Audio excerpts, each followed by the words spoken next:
Di sebuah kampung, tinggal seekor itik bernama Bani. Bani tinggal dengan ibu bapanya. Bani amat pemalas. Itik-itik lain tidak suka akan Bani. Asyik tidur saja. Setiap hari, Bani tidur sahaja. Dia tidak suka bekerja. Dia malas menolong ibu bapanya. Bani, kamu harus rajin bekerja. Kamu mesti belajar mencari makanan sendiri. Nasihat ibu Bani. Jika rajin, senang hidup kamu apabila besar nanti. Namun, nasihat itu tidak diendahkannya. Bani tetap malas mencari makanan. Dia hanya mengharapkan makanan yang dicari oleh ibu bapanya. Masa terus berlalu. Bani semakin besar. Sikapnya masih tidak berubah. Tidak lama kemudian, ibu bapa Bani meninggal dunia. Namun, Bani tetap malas. Dia lebih suka mencuri. Bani mencuri makanan jirannya, Pak Tih.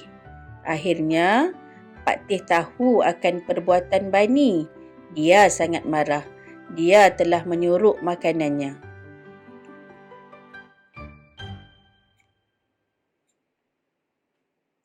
Bani tidak dapat mencari makanan dengan mudah. Maka, dia mencuri makanan jirannya yang lain pula. Itik-itik lain sangat marah.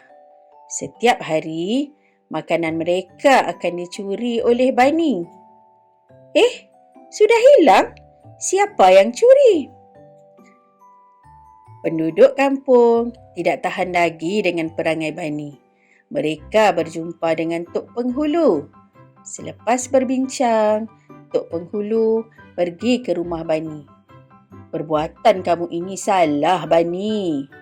Bani, penduduk kampung sudah tidak tahan dengan kamu. Bukan sahaja malas, malah sudah pandai mencuri pula, kata Tok Penghulu. Saya cuma ambil sedikit sahaja. Itu pun mereka berkira, kata Bani pula. Tok Penghulu menjadi marah. Bani tidak berasa menyesal langsung. Sebagai penghulu, saya terpaksa menghukum kamu. Saya mahu kamu keluar dari kampung ini, kata Tok Penghulu. Saya akan keluar dari kampung ini? Saya pun tak ingin tinggal di sini lagi, jawab Bani marah. Tok Penghulu menjadi semakin marah. Beliau berkata, kalau begitu, kamu keluar dari kampung ini sekarang juga. Saya boleh keluar dari kampung ini, tetapi ada syaratnya, kata Bani. Tok perlu carikan pembeli rumah saya ini, sambung Bani. Selepas itu, Tok Penghulu pulang ke rumahnya. Beliau berbincang dengan itik-itik yang lain. Mereka bersetuju untuk membeli rumah Bani. Setiap penduduk perlu menyumbang sedikit wang. Wang sudah cukup dikumpul. Tok Penghulu pun ke rumah Bani. Saya datang untuk membeli rumah kamu. Nah, ini wangnya, kata Tok Penghulu. Beliau menyerahkan wang itu kepada Bani. Bani sungguh gembira. Patutkah aku menyewa rumah di kampung sebelah? Wah, banyaknya wang aku, kata Bani. Dia tidak menyangka akan mendapat wang sebanyak itu. Bani terus mengemas barang-barangnya. Kemudian, dia keluar dari rumah itu. Bani pergi ke kampung sebelah. Dia telah menyewa sebuah rumah.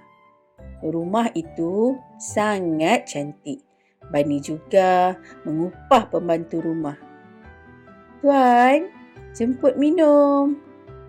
Setiap hari, Bani hanya makan dan tidur. Makanan akan dicari oleh pembantu rumahnya. Bani sangat gembira. Bani begitu boros berbelanja. Dia membeli pakaian yang cantik dan mahal. Dia juga menghias rumah dengan perabot mahal. Wah, cantiknya baju ini. Selepas beberapa bulan, wang Bani telah habis. Bani tidak dapat membayar sewa rumah. Dia juga tidak membayar gaji pembantu rumahnya. Tuan rumah telah menghalau Bani keluar. Pembantu rumahnya juga telah berhenti kerja. Bani terpaksa tinggal di sebuah bangsal buruk. Namun, Bani tetap malas bekerja. Dia lebih rela berlapar. Bani kembali kepada sikap lamanya. Dia mencuri makanan penduduk kampung itu pula. Akhirnya, perbuatan Bani diketahui penduduk kampung. Mereka menghalau Bani keluar dari kampung itu. Keluar dari sini! Pergi! Bani tidak tahu ke mana hendak pergi. Bani terus berjalan. Dia tiba di sebuah kampung. Kampung itu didiami manusia. Ada banyak itik di kampung itu. Mereka sedang diberi makan. Bani berjalan ke arah itik jantan. Apa yang berlaku di sana? Abang, mengapa banyak itik beratur di sana? Tanya Bani. Kami sedang mencari kerja dengan manusia di kampung ini.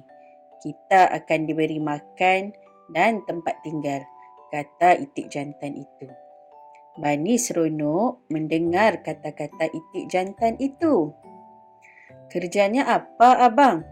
Tanya Bani. Dia sudah tidak sabar.